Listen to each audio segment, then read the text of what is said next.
رسول اللہ کے بعد امت ایک نازک دور میں داخل ہوئی۔ قیادت کا سوال سامنے آیا اور اسی مقام پر ولایت کا تصور ابھر کر سامنے آیا۔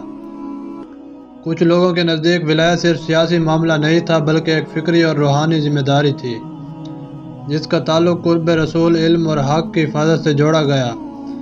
یہی تصور بعد میں شیعہ کی شناخت کی بنیاد بنا۔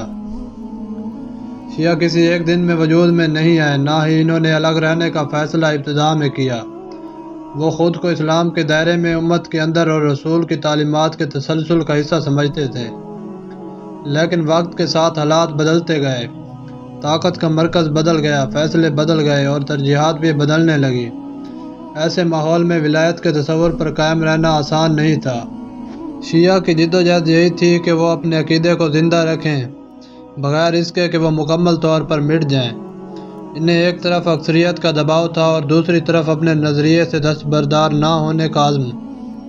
یہ جدوجہد صرف سیاسی نہیں تھی بلکہ فکری، سماجی اور روحانی بھی تھی۔ کئی مواقع پر انہیں خاموشی اختیار کرنی پڑی اور کئی مواقع پر انہیں قربانیاں دینی پڑیں۔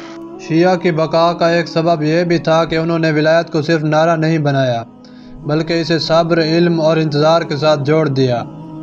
وہ جانتے تھے کہ ہر دور میں کھل کر بولنا ممکن نہیں ہوتا، اس لیے انہوں نے اپنے عقیدے کو نسل در نسل منتقل کیا۔ یہ منتقلی کھلے میدان میں نہیں بلکہ گھروں، شاگردوں اور محدود حلقوں میں ہوتی رہی۔ وقت گزرنے کے ساتھ ساتھ یہ جدوجہد شناخت میں بدل گئی۔ جو چیز ابتدا میں ایک موقف تھی وہ ایک مکمل فکر بن گئی۔ ظلم، محرومی اور دباؤ نے اس فکر کو ختم نہیں کیا بلکہ مزید مضبوط کر دیا۔ تاریخ میں ایسے ادوار آئے جب شیعہ کو کچلنے کی کوششیں کی گئی، لیکن ہر دور میں کسی نہ کسی شکل میں باقی رہے۔ یہ بقا کسی طاقت کی وجہ سے نہیں تھی بلکہ ایک نظریے کی وجہ سے تھی۔ ولایت کا تصور ان کے لیے امید، ربط اور سمت بن گیا۔ اسی تصور نے انہیں یہ احساس دیا کہ وہ تنہا نہیں، چاہے وہ تعداد میں کم ہوں۔ یہی وجہ ہے کہ مسلسل مشکلات کے باوجود شیعہ مٹ نہ سکے۔ یہ کہانی کسی ایک فرد یا ایک واقعے کی نہیں بلکہ ایک مسلسل جدوجہد کی ہے۔ ایک ایسی جدوجہد جس میں بقا خاموشی میں بھی ہے اور صبر میں بھی۔